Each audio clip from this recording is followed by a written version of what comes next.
किए हुए पुण्यों से ऐसे महागुरु प्राप्त होते हैं।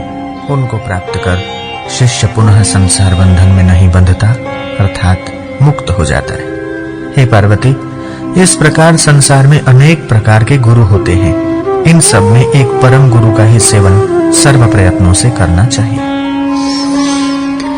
पार्वती ने कहा, प्रकृति से ही मूढ़, मृत्यु से भयभीत, सत्कर्म से विमुख लोग दैव योग से निषिद्ध गुरु का सेवन करें तो उनकी क्या गति होती है? श्री महादेव जी बोले, निषिद्ध गुरु का शिष्य दुष्ट संकल्पों से दूषित होने के कारण ब्रह्म प्रलय तक मनुष्य नहीं होता, पशु योनि में ही रहता है। हे देवी, इस तत्व को सुनो। मनुष्य जब विरक्त होता है तभी वो अधिकारी कहलाता है, ऐसा उपनिषद कहते हैं। अर्थात दैव योग से गुरु प्राप्त होने की बात अलग है और विचार से गुरु चुनने की बात अलग है। अखंड, एक रस, नित्य मुक्त और निरामय ब्रह्म को अपने अंदर ही जो दिखलाते हैं वे ही गुरु होने चाहिए। हे पार्वती, जिस प्रकार सब जलाशयों में सागर राजा है, उसी प्रकार सब गुरुओं में ये परम गुरु राजा है। मोह आदि दोषों से रहित, शांत, नित्य तृप्त, किसी के आश्रय रहित अर्थात स्वाश्रयी, ब्रह्मा और विष्णु के वैभव को भी तृणवत समझने वाले गुरु ही परम गुरु हैं।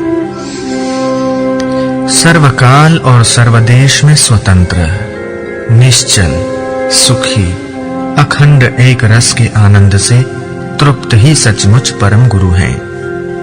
द्वैत और अद्वैत से मुक्त, अपने अनुभव रूप प्रकाश वाले, अज्ञान रूपी अंधकार को छेदने वाले और सर्वज्ञ ही परम गुरु हैं।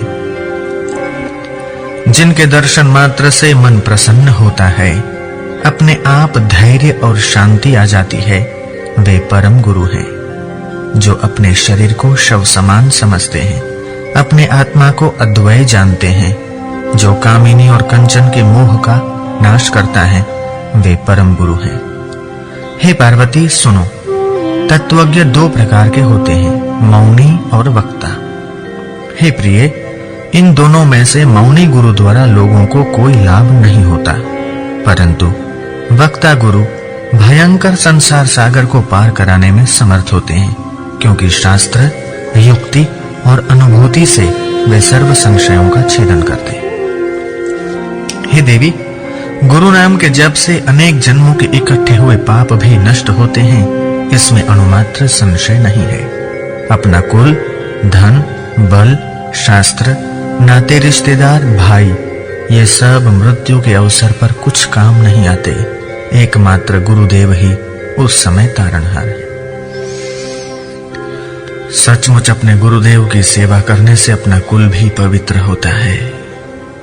गुरुदेव के तर्पण से ब्रह्मा आदि सब देव तृप्त होते हैं।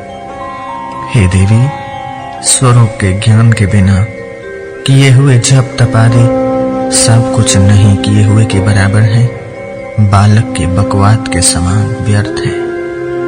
गुरु दीक्षा से विमुख रहे हुए लोग भ्रांत हैं, अपने वास्तविक ज्ञान से रहित हैं। वे सचमुच पशु के समान हैं, परम तत्व को वे नहीं जानते।